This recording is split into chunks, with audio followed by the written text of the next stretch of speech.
Very late morning, Anarchapulco 2026 live streamers out there and our large audience in here who are, unfortunately, we're up against David Icke's virtual speech down in the main room, so we just didn't even stand a chance this morning. We're going down, but this is our little Subversive book club talk here.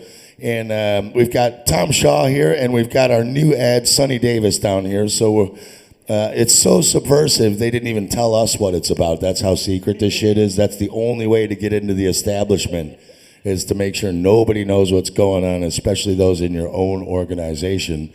So I guess, Tom, you're actually the host. I am. And Sonny, you're the only speaker we have. And as it turns out, by the way, I'm Steve Falconer from Space Busters. I'm actually a published author of subversive children's books. One of them's The Dukes of Dents, and the other one is The Goons Laser Balloons, teaching children about Agenda 21 and the control faction. So maybe after, Sonny, after we hear from you and Tom about your books, we can even run my little 7-minute video version of one of my books, yeah? If you guys want to. All right, without further ado, I'll turn it over to you. Okay, thanks, Steve. Cheers, Steve. Cheers, Steve, thank you. This has worked out really well because Sonny came at the start of the conference and he showed me this book. I was like, oh, it's really cool. I want to find out more about this. And here we are as the perfect opportunity. Why did you write a book, Sonny? Okay, yeah. Thanks for having me, everybody. This is great. Just kind of a last minute thing. And I'm like, whoa, here's an opportunity for me to share. I wrote this book because, gosh, it was kind of an inspiration from a deep ache that I think many of us kind of, maybe hold in the back of our minds. And, there's a hot debate on the face of the earth right now, and that's the cosmological debate. And I've been watching these debates for years, and whether you're not, you're familiar with these, they can be constructive, they can be very informative, but for the most part, they turn toxic. And that just comes with the territory. There is a programming that, it's sort of an ego battle. We kind of like want to present ourselves as the authority and the expert on a certain topic, no matter what it is. But, there's a protocol and an ethic and a way to do a good debate. But it seems like the art of that has been lost. And we've all but just sort of crumbled into two piles of evidence stacked high but interpreted differently. So I've come in and I'm like, you know what, this has to change. We cannot divide one another like this anymore. This has to be a unifying event and should be, because we all share the same earth. We all share the water, the air, and each other, and we got to come back together. So I'm a solutions-orientated person, right? And I wrote a book that introduces not debates, but a partnered practice called Dyads. So Dyads is not a typical conversation. Dyads is a methodological or has a method to it and a protocol that two people get together and they choose an instruction, okay? So in this case, based on the book that I wrote, and I'll tell you the name of it in a moment, we come together and we agree on an instruction. Okay, right? In a debate, you would agree on the topic, okay? And so the instruction is set. Both people in this dyad, and really, I mean, we could do one right now kind of thing, but we would be sitting face to face, almost knee to knee, okay? And I don't know if you want to. If you want to practice it, let's do go it. on then. Let's model it. Let's model it. Do it. Yeah. Here we go. Yes, it's literally like this. We literally enter a conscious agreement to give each other this instruction, and back and forth, we kind of ping pong it back and forth. So again, it's not a typical conversation. It's not just sort of like this open-ended dialogue. A dyad is a purposeful and intentional way of seeking truth without the ego and without biases or any inherited beliefs that can come in between it. So I would be partner A, Tom would be partner B, and I would give Tom the instruction. And the instruction in this case is, tell me where you are. Tell me where you are. So now I would give that. Tom would just sort of just take a moment to close his eyes and contemplate that. So now what we're going for in this practice is in terms of things like thoughts, images, feelings, and body sensations. Okay? So when I say tell me where you are, you would just take a moment to contemplate that and then express whatever comes up as the result of contemplating that instruction. And really, after about 40 minutes of going back and forth with that same instruction, we can come to a place, a state of consciousness that the Zen Buddhists call Kensho. And Kensho, whether you're familiar with that or not, is this edgeless state of no mind, no ego, no judgment, no biases. Suddenly all that stuff starts to slip away like an ice cube in warm water. It just dissolves. And so this is a practice. It's an intentional practice of drilling down on one instruction, peeling away the layers of an onion, okay? So this is what the dyad practice is about, getting to this state of Kensho. And it's possible, and it's real for everyone, and it's our right to get there. Suddenly, we become one with everything. Suddenly, we feel one with the all, with the mountainscape in the background, with the trees, the rivers, everything. And something that really interests me about that you've put this in a book is it's a perfectly synergistic format, because reading a book, there is no ego, there is no judgment that comes online. It doesn't matter how I might react or what I might do to it. The book is just there as an observer without that. And the invitation there is for me to slow down and to really take that in however it lands with me and however I integrate it. It's a reason I have poetry books that people can have in the physical. It's to create time to step away from that noise. And when there is so much noise in the ether around us, even if it's in-person conversations or cityscapes that are busy, or the online world and everyone's ego is coming online there to drive whatever narratives or agendas there, the book for me is a really wonderful format to create that kind of environment, to slow down, to experience that sense of wholeness. Yeah, well said, definitely. And no matter how you choose to digest literature, quickly or slowly, this again, if you are a sincere seeker of truth, my book is sort of written in a way that disarms the reader in the beginning, because some people can get their backs up. Some people can experience what they call cognitive dissonance when presented with new information. And that can create a wall, and people get stuck there. And it's too bad, because I think there's so much more that we can learn from each other and from this earth without thinking or knowing that we know everything about it. And so really, my book, the name of it is True Earth Whisperer. And the true earth is ourselves, the true ground of being within ourselves. And whether you're a heliocentrist, or whether you're a geocentrist, or a simulation theorist, or concave, convex earther, whatever that may be, there's no reason to have this conflict anymore. Here's the solution. These toxic debates don't need to continue as they are. And we have in front of us a way forward that can build the bridges and bring us back together while seeking the truth and getting answers.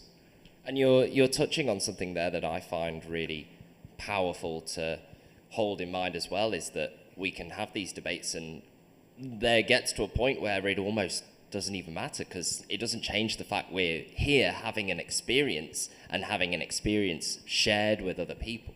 So what is the best way to nurture those relationships for whatever the outcome, whatever we find is? And I find it really interesting that there has been a culture around books for so many decades, and in written words and then in stories spoken orally even before that, which bring people together in that frame of we're having an experience here.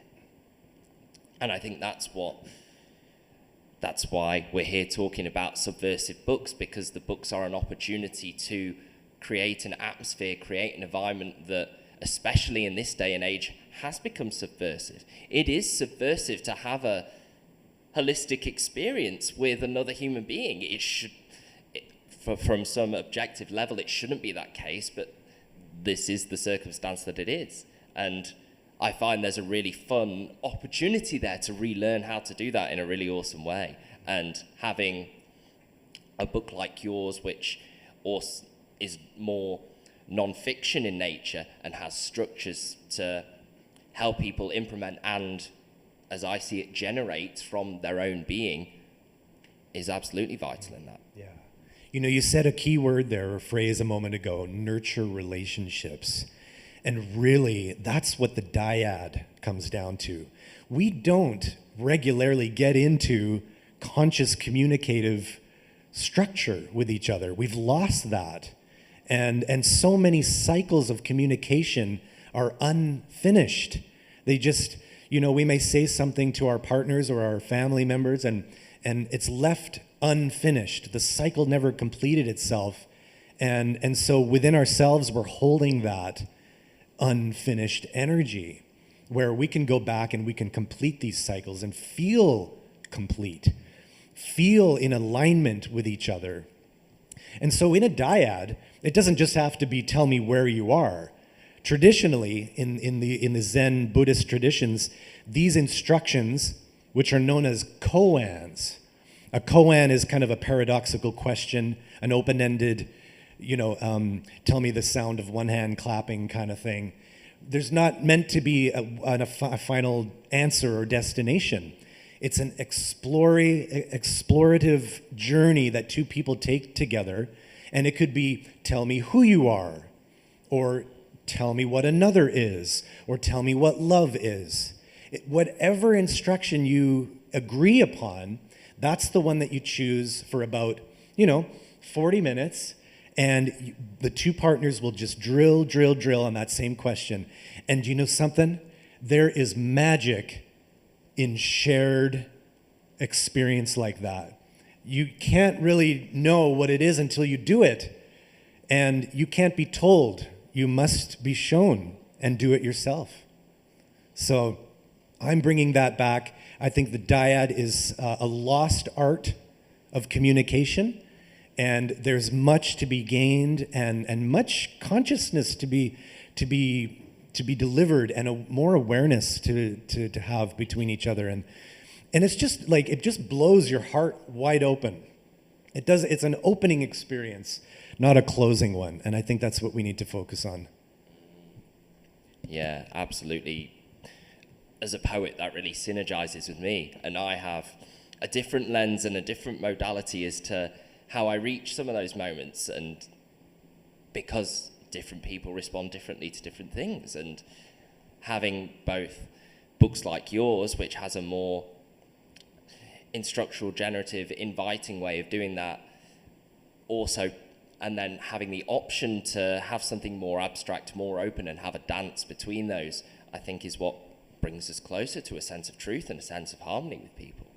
I want to ask you a little more about the circumstances of which this book came together. My first instinct where I knew I wanted to write a book funnily enough, I was visiting some family members, and in their bathroom they had this really little poetry pamphlet just on the shelf in there, and I thought, oh, that's funny. They can read it while they're there on the bathroom doing their business, and there was a little chuckle within me. But then I stopped for a moment, and I thought, well, hang on, we've reached a circumstance in much of society where, for some people, that might be their only moment of silence that they get.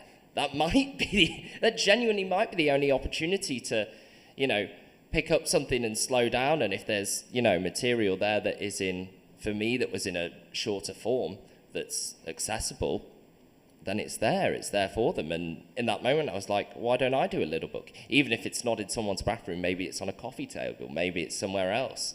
And at a time when a lot of people were also telling me that the poems I was sharing online were really resonating with them and having a really powerful impact, I thought, well, let's give people something they can take in the physical so they can enjoy it in a space even more away from that noise. Was there a moment for you when you realized, oh, I've got to turn this into a book, all this knowledge and insight that I've got about Dyads that I know people can benefit from? Can you speak to that? Yeah, good question, Tom. Like yourself, being a poet, you feel that you have a gift to give, and that needs to be duplicated, right? To many people, they need to reach you, and you need to reach them. And I think that's why anyone would write a book to begin with. We've got value. We've got something of value to give.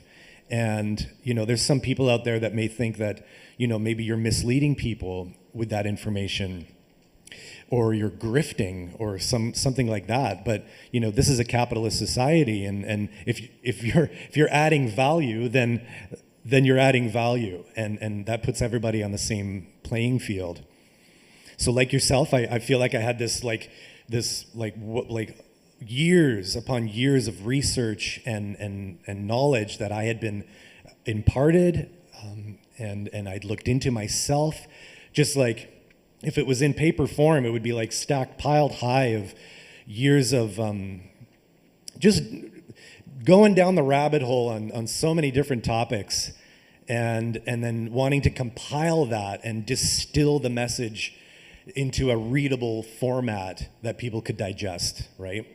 So I'm really passionate about cosmology, and I came from all of the information and education and indoctrination that pretty much everybody was given. And yet, I think the main difference is some of us feel that along the line we were betrayed. Somebody or something lied to us, or we figured something out. And we said, that doesn't line up. And then you look further into it because I feel so strongly about living from truth versus living from a deception.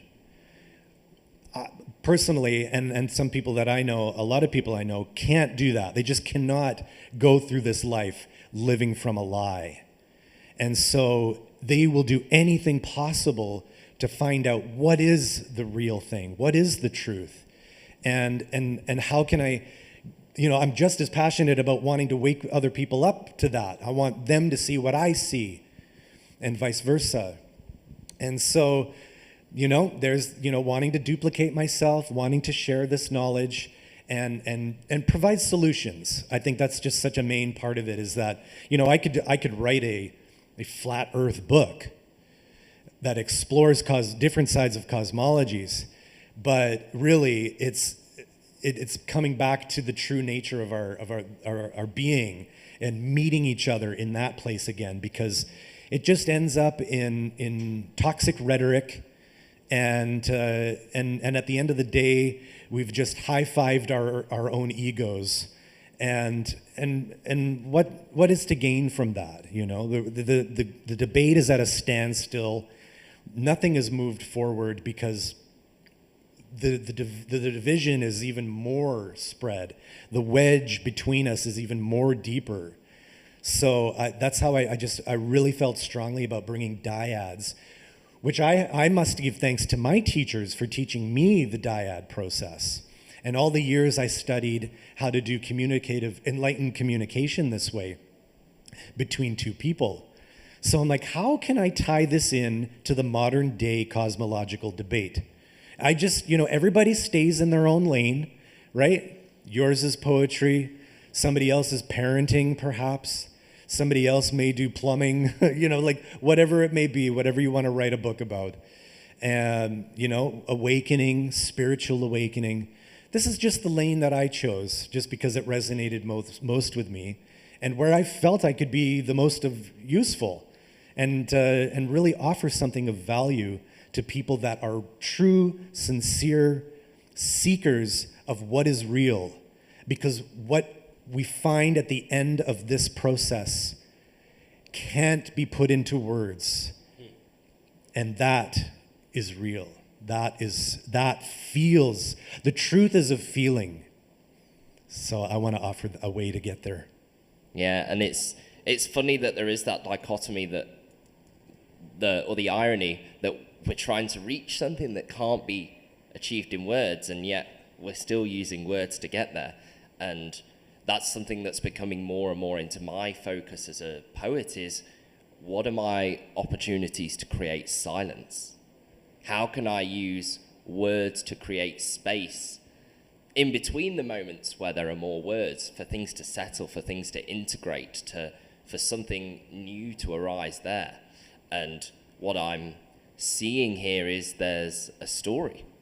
There's the story of, we think we have a certain conception of the world.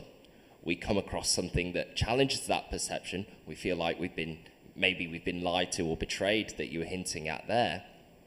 We have this instance of then collecting new information to say, hang on, this isn't right, going into that argumentative debate space to try and support everything we found so far, and yet struggling to reach other people. And what I see is then, this mirrors my own journey, where I found this in the medical system when I was studying dentistry, where I was collecting this holistic knowledge of how health could be, and yet coming completely at odds with everyone who just wasn't ready to accept that in a debate space. And that was really difficult for me. I had a very hard time mentally and emotionally trying to get through that, to say, well, here's all the knowledge, but no one's listening. What do I do? That's when the next part of the story came in for me. It's like, well, okay, there's something different I can do here to generate. And this formulates a big part of why I write books, why I write poetry, why I'm here talking about subversive books, is that it's one manifestation for me of how can we move away from talking about what we're against and start talking about what we're for. It's a huge shift, but it's a really powerful shift, because it can bring people together in a context where the truth naturally arises. It does. And what I'm hearing about the book and how you've put that together is, at least it sounds like to me, and you can add any more to this if you wish, that there's some synergy there for you in how you see it. Yeah, absolutely. You said another key phrase there, where the truth arrives naturally and organically instead of through force. So my experiences doing Dyads it's pretty extensive. I mean, aside from my training, when I began doing them as a participant, we would do them weeks at a time at retreats. So not only are these meditation retreats, they're partnered Dyad retreats. And within that time, you have to hand over your cell phone, your keys, your contact with the outside world, and really cut off from what you know of as, just like the Matrix, and leave that behind, because you're about to go deep into an inquiry, an intentional inquiry with another. And then that would kind of rotate. Partners would rotate, so you would be sitting in front of somebody new each time. And so it would be fresh. And there would be this sort of fresh, present wakefulness always arising. And yet something is always dissolving at the same time. Something new coming in while the old is being let go of. And while we do these instructions, like tell me where you are, that again just starts to dissolve like an ice cube in warm water. Everything we think we know and hold as most sacred assumptions begins to melt away. And we were shown something new organically. And that kind of arriving is like, you can't like make it a destination. You can pinpoint it on your personal GPS system in your mind. You can make the intention that, all right, I'm going to have a direct experience of truth, of kensho. I'm gonna arrive there at some point, whether I do or not. I'm completely unattached to the outcome. That's the key, is to set the intention and just let it go. Because who knows what's gonna happen within the dyad? Who knows what may come up as the result of this inquiry together? But because we're doing it together, there's a synergy and there's a shared exploration. We're both in this together. We're both seeking the truth. And whatever and whoever we come out of at the end, we're going to be there for each other with arms wide open, So it's a very healing experience, and it's very organic, and it's our right. We can do this any time of the day with anybody, as long as we're open to it, right? Yeah. It's you reminded me of a saying. I once met Olivia Newton-John's naturopath. Wonderful lady, has done lots of stuff now with energy medicine and helping to consult on new energy medicine devices. And I was in a class from her, and we were chatting, and we went on a complete tangent, had an amazing conversation about all things natural health. Was nothing to do with what we were meant to be. And she got to the end and she was like, I have this saying, and it was, that was the plan. And she said that's her favorite saying, but it links completely to that detachment of outcome.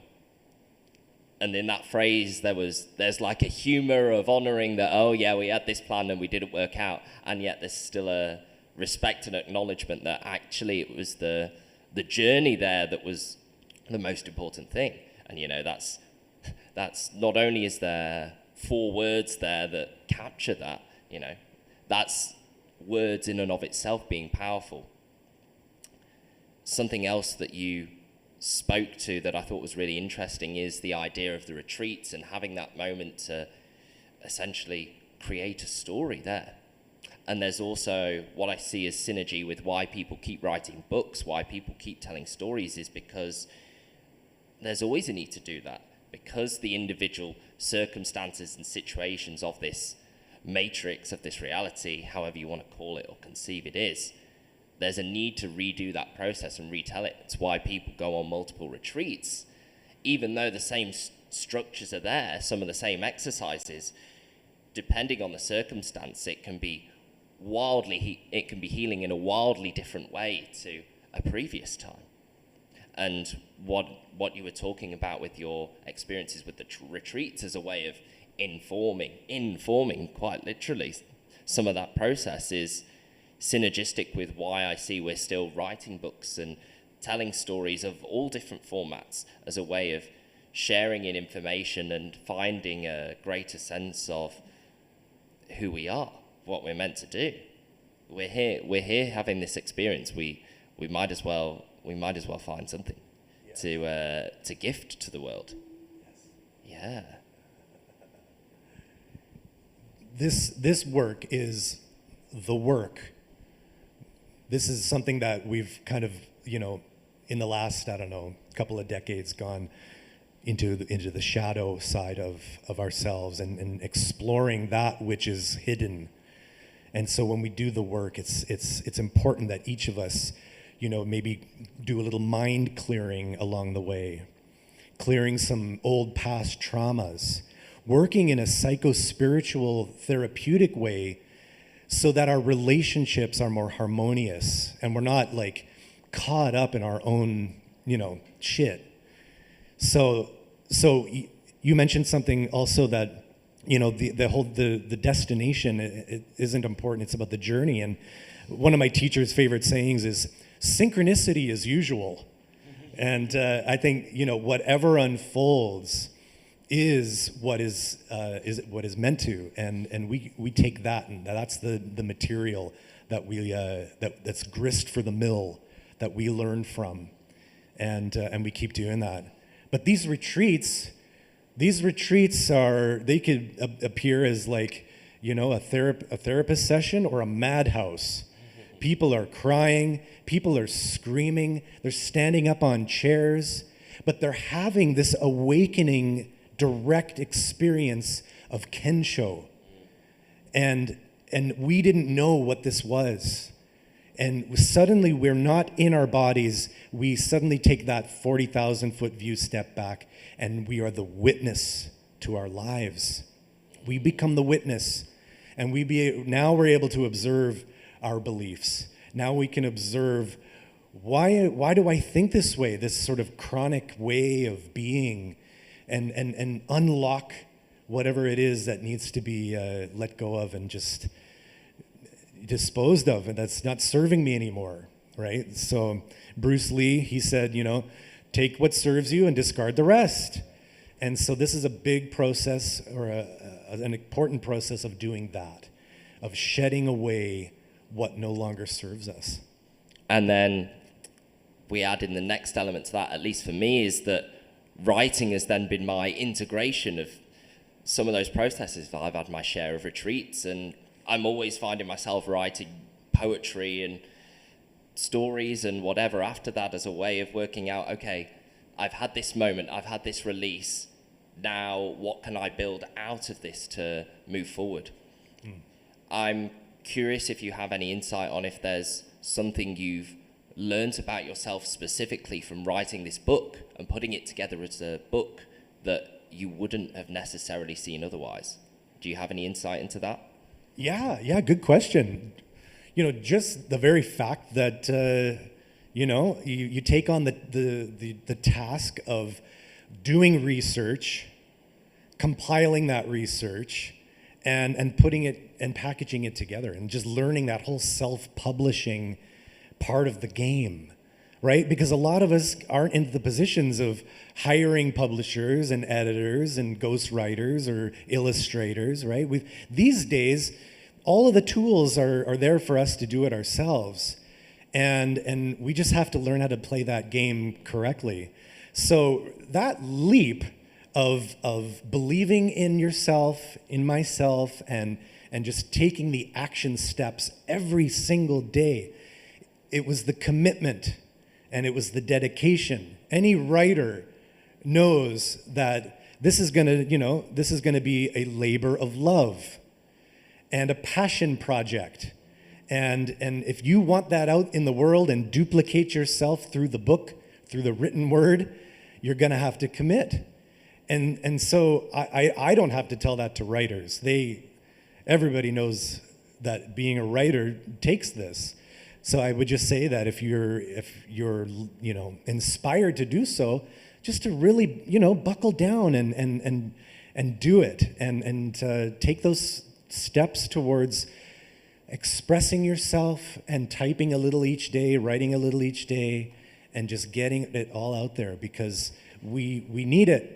We don't need any more book burnings that are gonna stifle this subversive information going forward. These are the books that we need right now, because there's subversive books, but there's a lot of books out there that are just very misleading as well.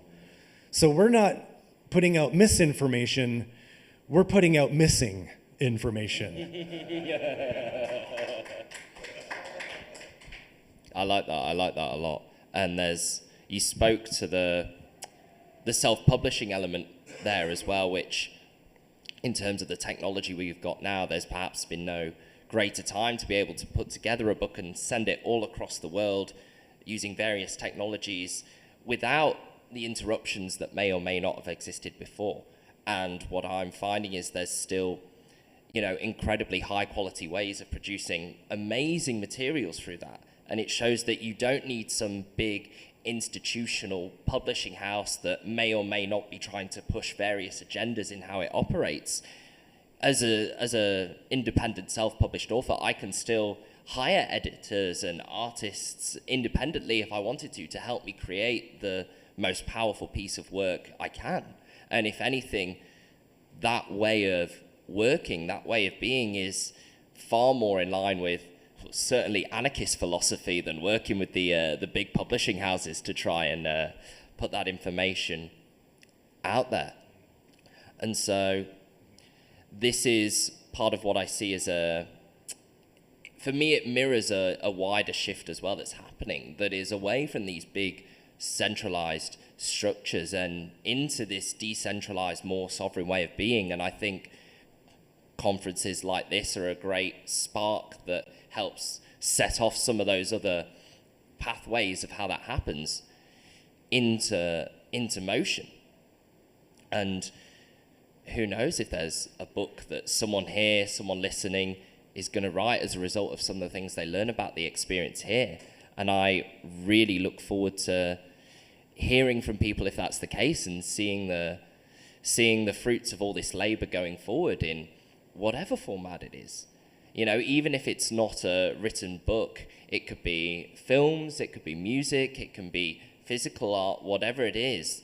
We need all of these different modalities. There's a reason why we're making them. If there isn't a reason for us to be doing all these things, we wouldn't be up here talking about books. There wouldn't have been books that have come before us and that will come after us. So clearly it's a part of why we're here, to be involved in this creative process. And for me, it connects with Jungian philosophy of it is the work. Literally, and fun to use that phrase, literally. Literal refers to literary. There's an element to that which is exactly the same. This is the work that we do. Yeah. We need to keep books too, because keep books. The digital is easily deleted. They won't be here in 100 years. It's all going to be gone in the news. So we need to keep paper books. Yeah, that's the flip side to some of the amazing digital technology that I've been able to reach people and connect with people across the world that I would never have done otherwise, is that there's also different ways and different avenues that the information and the energy and intent that's being carried there can be distorted in ways that would have been very different in the past. This brings me to what I think would be quite an interesting question is, what have you found to be some of the most powerful ways to share your books and share your words with people? Okay, good question. And that's definitely my priority. Beyond that is actually teaching and, well, at least coaching people along how to do this, how to write a book. You need front matter, you need the main chapter bodies, and you need back matter. And some people don't even think of that sort of stuff.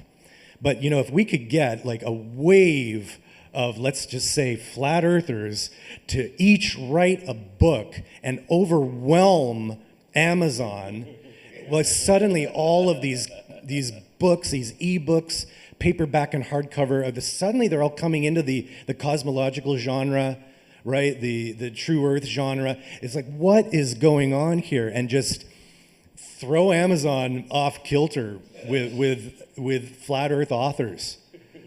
Each of us sharing our experience, our stories, why we came and how we came to, know what we know, and just share our experience through a book. That to me is power, and I think there will be a grand rising if that was to happen. So. Yeah. What was the first part of your question there again? I'm sorry. It was just about how have you gone about sharing your books and your works with others? How do you approach that? I can speak a little bit to that process for me because, I found that, yes, I can have an online presence and have my books there available for anyone who, that's their only way to get it. What I find most impactful actually is being able to meet people in person, doing readings of the books in person. Poetry lends itself to that quite well. Connecting with people in that way and then being able to hand them a physical book in person to say, this is yours now. I think we're in a time where both approaches are equally valid for different reasons. And I'm sure some people may lean more towards one and some people more towards the other. And that's the that's the beauty of humanity, is that we do have different approaches. We do have different ways that work for us, and people we can connect with that someone else can connect with their poetry and their books in a way that I could never. So if you've got any more insight into how you go about sharing and some of those encounters where something you've shared from the book has been life-changing, I'd be really keen to hear it. Yeah, sure. So there's this word that's become very popular in the last couple of years, and that is coherence. Has anybody picked up that word, coherence? So suddenly it's more and more in the field. And more specifically, heart coherence, right? And so that just describes a certain alignment, you know? So I just go out there and I talk about dyads. And I do dyads with people. The only way to know what it's gonna be like is to do one and experience it for themselves. And then I speak about the topic that the book is about and how you can bring it into a practice with just, you know, maybe you lost a good friend to the debate. Maybe a family member kind of stopped talking to you, and it's just like, you know, the black swan of the family or whatever, right? Or the sheep or whatever.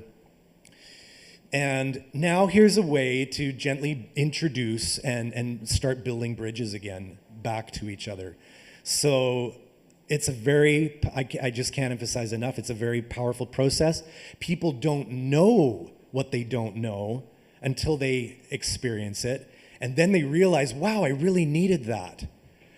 All I really needed was someone to hear me and have it land and then be appreciated for that expression, right? Because again, we've expressed ourselves and those cycles are just hanging out in the ether unfinished.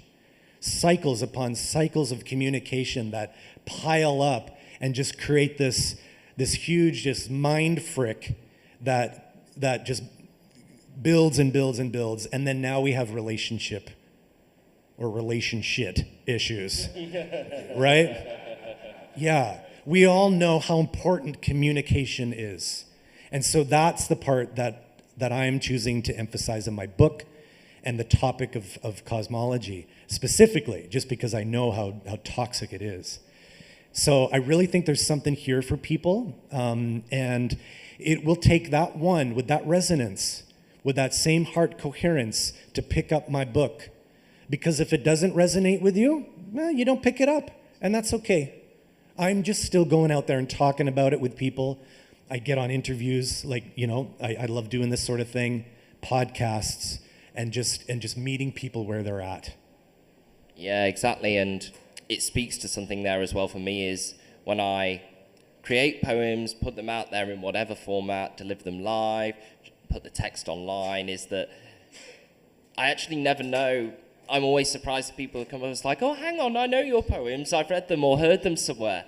Like, just the creation of the work and the act of delivering that to someone, even if they buy a book with the intent of reading it and they never did, there's something about, you never know, that book might be on the shelf and someone else might see it and pick it up. All these works that we do, these acts of creation, ripple and resonate far beyond what I'm ever going to conceive in this lifetime.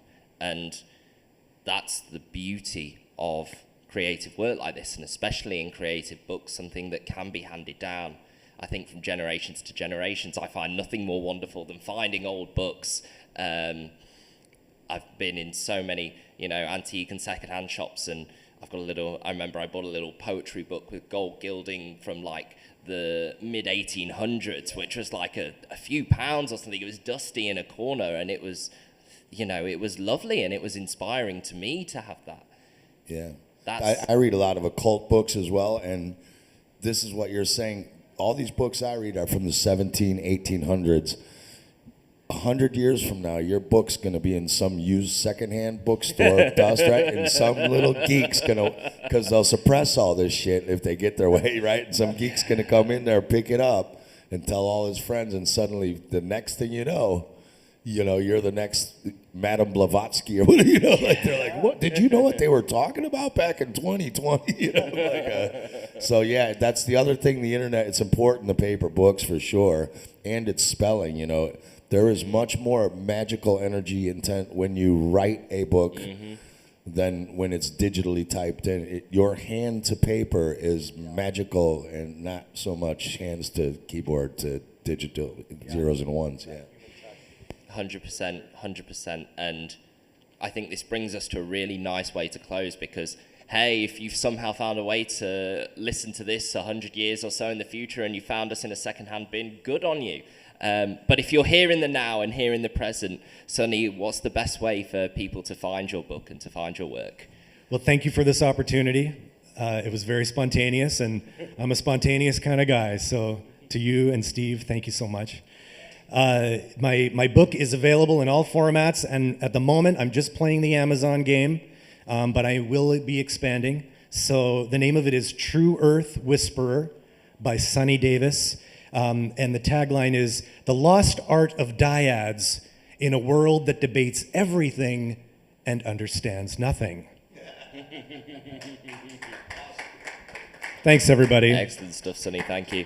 And some of you might have heard my talk yesterday. I mentioned the books there. If you need a reminder or if you're just tuning in now, I've got my books over at tom-shaw.uk. There's digital, there's physical. You can have a little book. Give us your top names, your top books. Yeah, so Go Forth Butterfly is the latest one. I've done a couple of other ones before that. You can find all those on the website. You can find them on a couple of websites as well, but come to me direct because Amazon aren't taking my money that way, which is always very nice. What do you guys think real quick about, I'm a children's book author as well. People are like, Amazon is the devil, though you're dealing with the devil. But the thing is, they can print and publish, and you just can't upfront that. They are giving you the comfort of not having to have all this upfront capital to get your work out there. But what are your thoughts? Would you like to get off Amazon eventually, or? I mean, I don't use Amazon directly. Yeah. I use other services. Right now I'm using Lulu, but there's other ones available, and they allow for ways outside of Amazon for books to be shared as well. So, right. Yeah. And for me, it's just, this is the best tool I have in the moment to share that. And it works for me. And when it doesn't work for me, let's find another way to do it. That's right. All right, beautiful. Ladies and gentlemen, we're out of time now, so please give a hand for Tom Shaw and Sonny Davis, man. Get the books. Thanks, everybody.